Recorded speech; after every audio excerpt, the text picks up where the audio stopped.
Efirdə Telegrafın 15:00-a olan xəbər buraxılışıdır. Günün bu saata olan mühüm xəbərlərini təqdim edirik. Zəngəzurda uran mübarizəsi, ermənilər Amerikanın bölgədəki əsas planından qorxur. Artıq heç kim Trump marşrutuna mane ola bilməz, nazir açıqladı. Amerikanın ikinci adamı Bakıya niyə gəlir? Diqqət çəkən açıqlama. Sabah Bakıya qar yağacaq.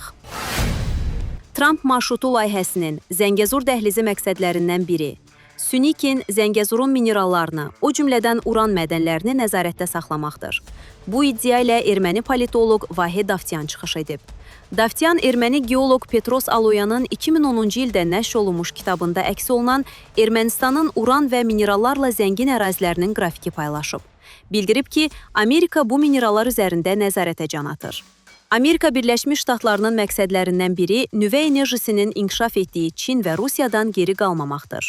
İndiyə qədər Amerika Birləşmiş Ştatlarının bazarında zənginləşdirilmiş uranın ən böyük tədarükçüsü Rusiyadır. Bununla yanaşı, Niger və Qabonda mövqeləri zəifləyən Fransanın uran tədarükünü şaxələndirmək siyasətinin qarşısını almağa çalışır.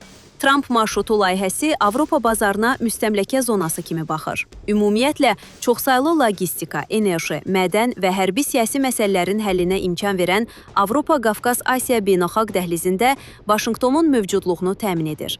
Erməni politoloq iddia edib. Hazırda Ermənistan üçün 200 milyon dollarlıq Trump marşrutu da daxil olmaqla 1 milyard dollara yaxın investisiya layihələri mövcuddur. Bunlar çox əhəmiyyətlidir. Bəziləri artıq icra mərhələsindədir.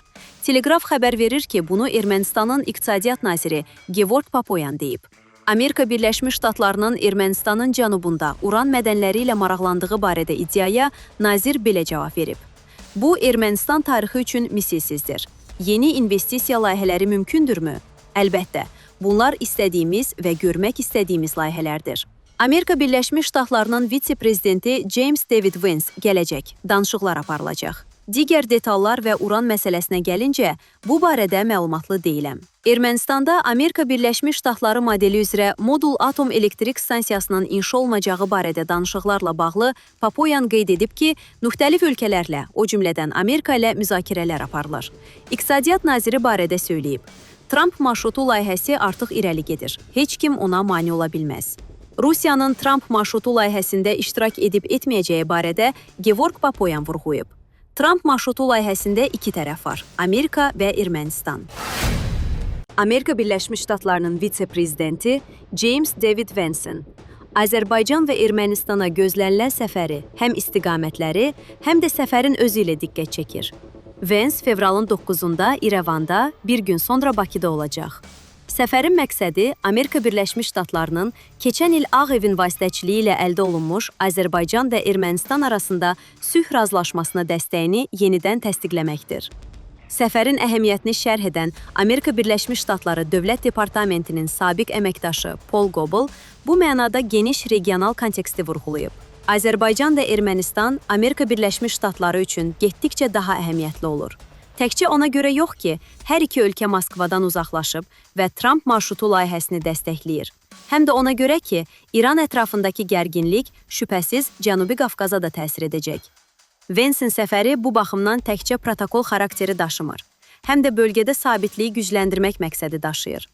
Goebel'ın sözlərinə görə, vitse-prezident Bakı və İrəvana Amerika Birləşmiş Ştatlarının dəstəyini təsdiqləmək və tərəfləri seçdikləri yolda ruhlandırmaq üçün gəlir.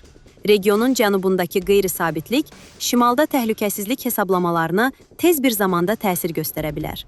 Səfərin vaxtı da bu yanaşmanı izah edir. Amerikada keçiriləcək ara seçkilər daxili siyasi gündəmdə rol oynasa da, Goebel hesab edir ki, əsas amil bu deyil. Məncə, İran ətrafındakı mövcud problemlər səfərin vaxtını ara seçkilərdən daha yaxşı izah edir.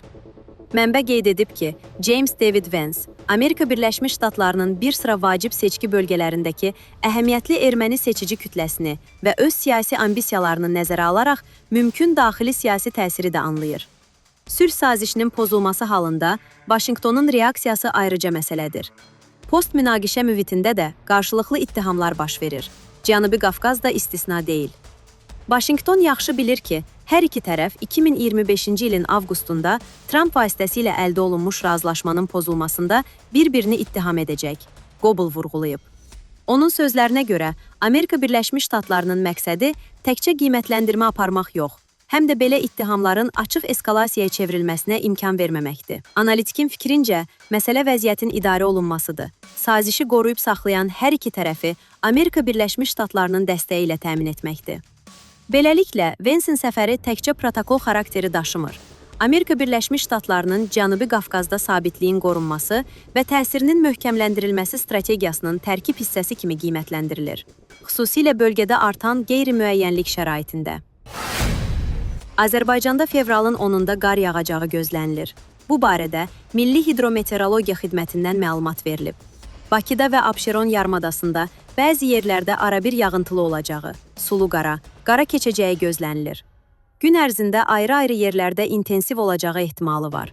Güclü şimal-qərb küləyi əsəcək. Havanın temperaturu gecə və gündüz 1-dən 4-ə qədər dərəcə isti olacaq. Atmosfer təzyiqi 756 mm civə sütunundan 767 mm civə sütununa yüksələcək. Nisbi rütubət 80%-dən 85%-ə qədər təşkil edəcək.